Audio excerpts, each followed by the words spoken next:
Welcome to Casting for Two. No, Chris didn't magically get a more female voice just for the sake of keeping things interesting, although that would certainly be interesting.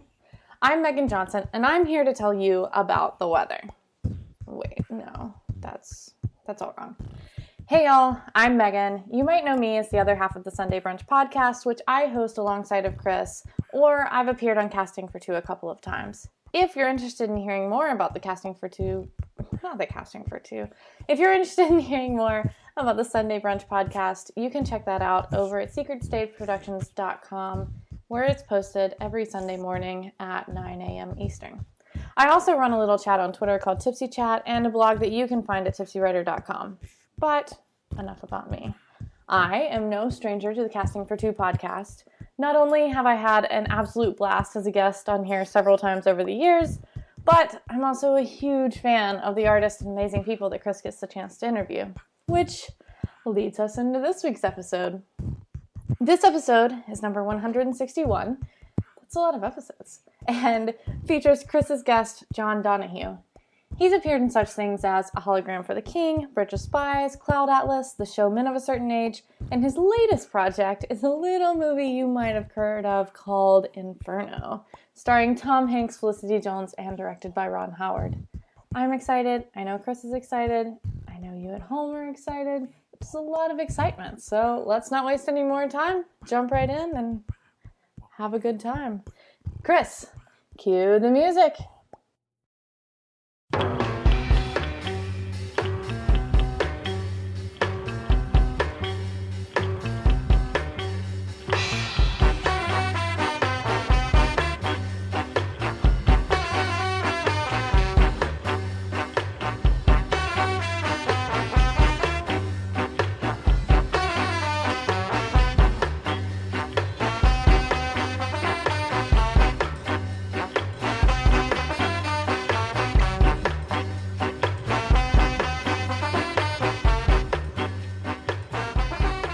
Hey, John.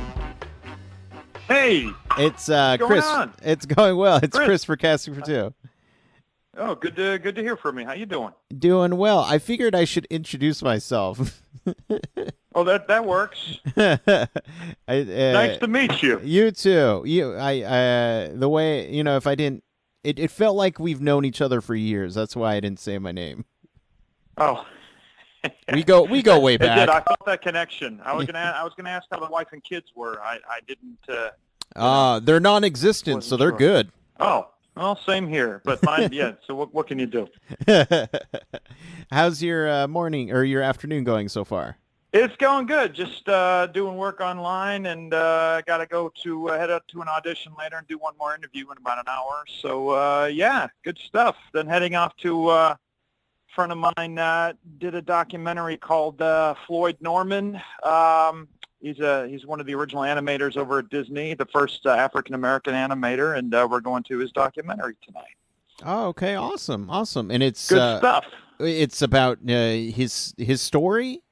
His story, man. Okay. It's called An Animated Life. And my friend did a documentary a few years ago on a friend of mine named Drew Struzan, who did movie posters for The Goonies and Raiders of the Lost Ark and such. And his name is Drew Struzan. It's called The Man Behind the Poster. This is his second documentary. It's getting a lot of great reviews, and really, and he's in town tonight. He's based out of New York, Eric Sharkey. So I'll be going to his thing tonight. Awesome. I can't. It's something I got to put on my list to see now. Yeah, it's called An Animated Life, and if you haven't seen Drew, the man behind the poster, it was on Netflix. I'm not sure where it is now, but you can find it. Well, great.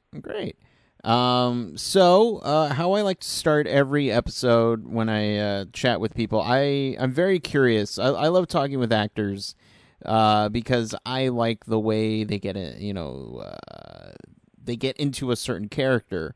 But first, I want to ask you, when did you know acting was something that you wanted to pursue? I think I loved it. It all started going to the movies as a kid, going to see movies, and I love that magical world of films. I remember going to see Star Wars and Raiders of the Lost Ark, which happens to be my favorite film, and I just love movies. So I've always been interested in, always wanted to work in a movie theater. And I did work at a movie theater the day I turned 16. And it's the greatest birthday present. It was amazing.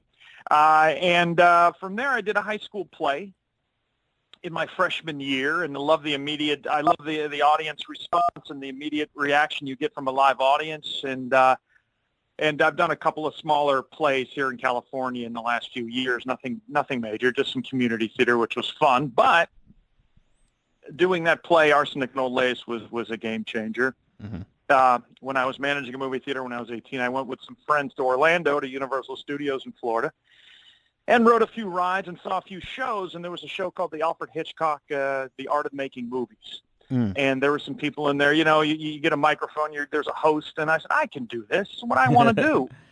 So I moved to Orlando in 1993 and got a job at the Kongfrontation attraction. That was the King Kong ride there, where you have to save tourists on an aerial tram in a soundstage that looks like New York. It's an aerial tram. It was a lot of fun. There was a 32-foot tall monkey in there. It was great.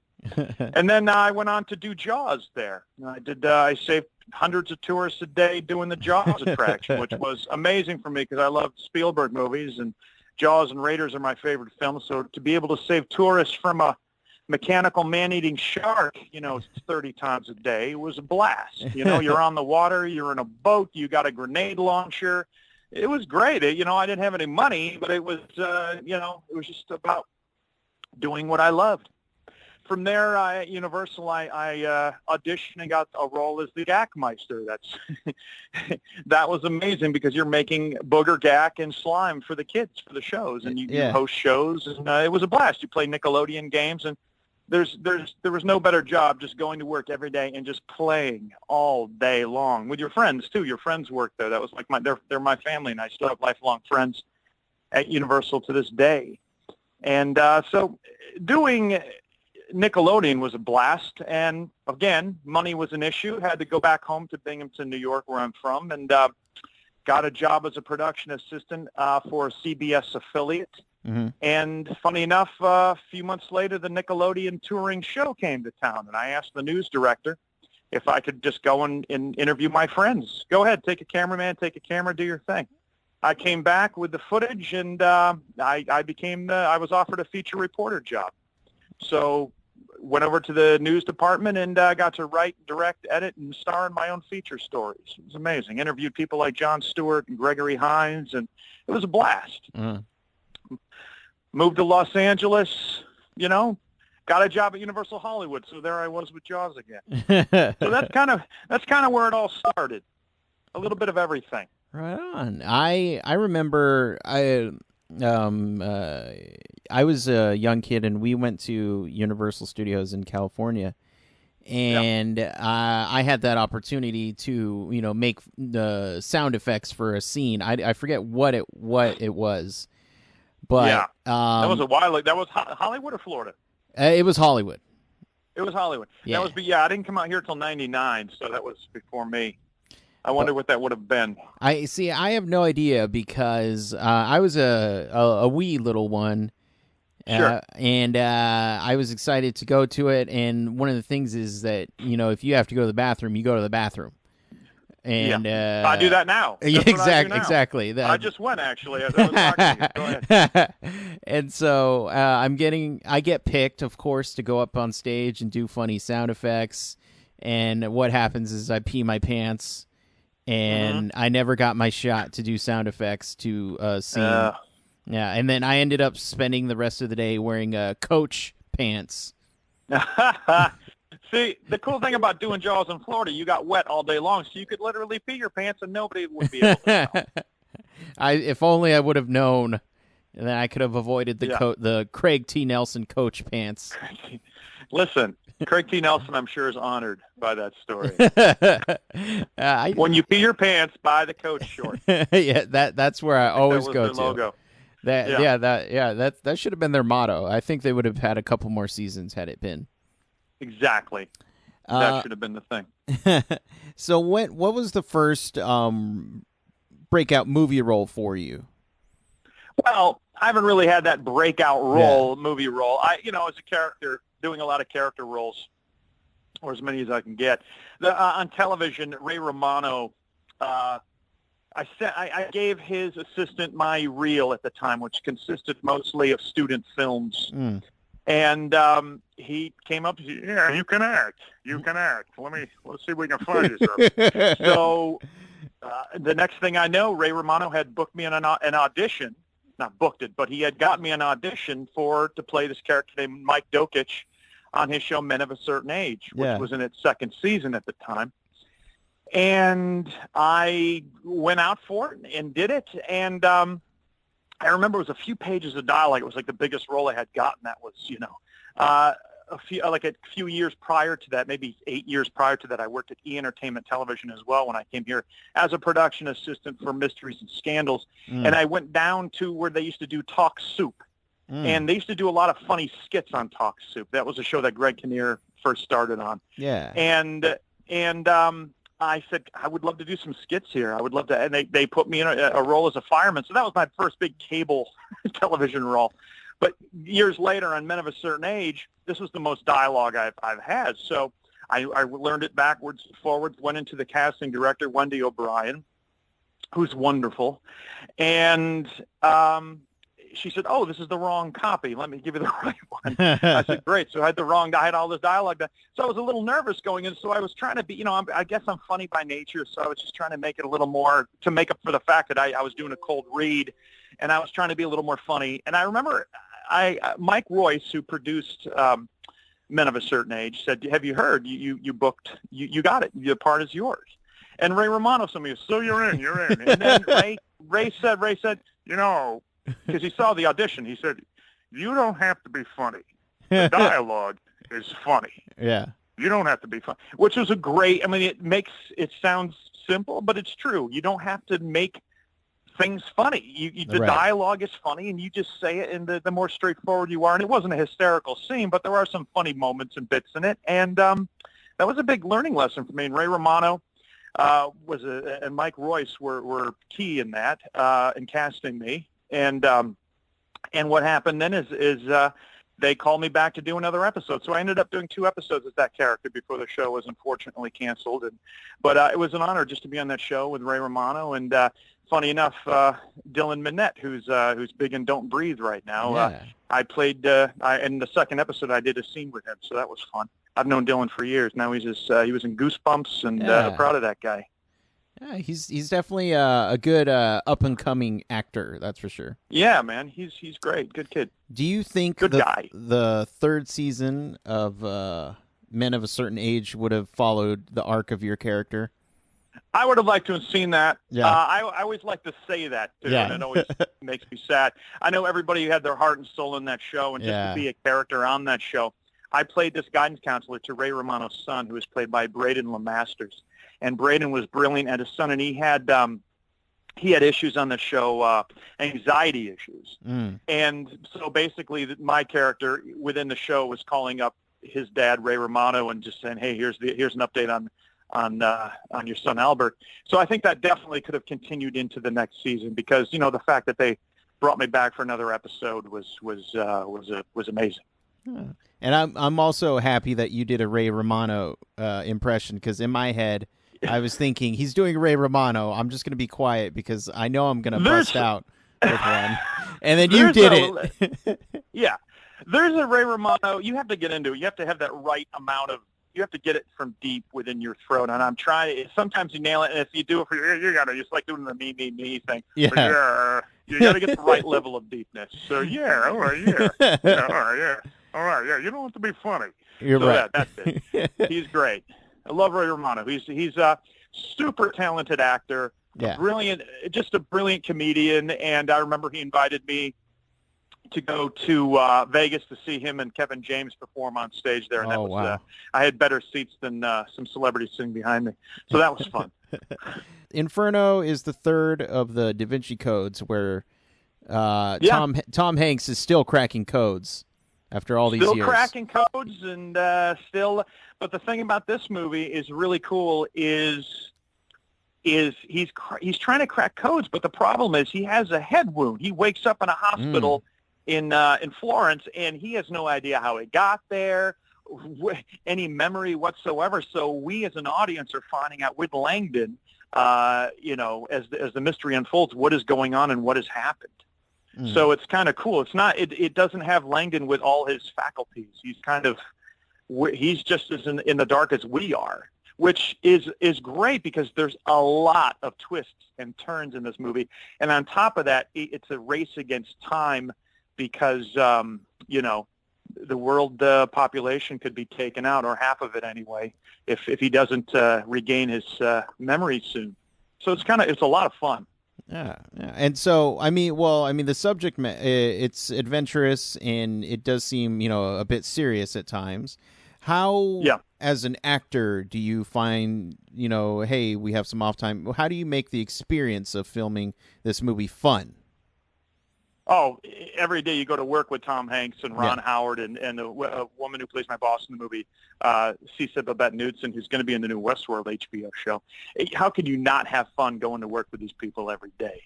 I mean, it's serious work, of course, but when the camera stops rolling, it's in between shots or setups. If there's time, if Ron Howard has a moment, I would just talk to him about his past movies. I love movies, as I mentioned, so I would talk to him about, a lot about Cocoon, one of my favorite movies. But he has so many stories along with Tom, and so it's not all, we have a good time on set, but it is a lot of work. But it's fun. I mean, Tom's a very funny guy. I've known him for 14 years now, give or take. Yeah. And he's fantastic. Yeah. He definitely has that good reputation of being the nicest guy in Hollywood. It's true. It's all true. I'm glad. To quote Han Solo in The Force Awakens, it's true, all of it. But Tom isn't a Jedi. He might be a Jedi. I don't know. I'm sure he is. He doesn't want to tell everybody. Is there a certain movie that you would like to do, a certain genre? Just personally? You know what I want to do? A genre I want to do is a Western. Yes. But the next movie, not the next, hopefully there's a couple in between, but we did Bridge of Spies together. I did a scene in that movie directed by Steven Spielberg, who, as you know, as I mentioned earlier, Raiders of the Lost Ark is my favorite film. And I did Jaws for years, at Universal. Yeah.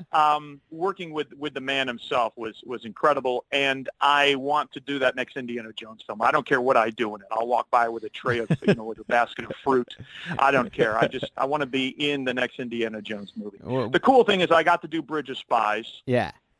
Played a character named Agent Faye. Not a huge role, but listen, just to be credited and to be in a Steven Spielberg film is literally for a movie nerd like me, it's just incredible. So I got to wear a fedora in a Steven Spielberg film. So I came really close. Yeah. But, I really would love to be a part of that next Indiana Jones film. So if you can make that happen, hey. Oh yeah. I'll whatever works. Look, I'd be happy just to play a table in a Steven Spielberg movie. All right. Exactly. I listen. I played a table, but that got cut. I'm happy that Agent Faye stayed. Tom actually put some food on my table. I don't even know what that means.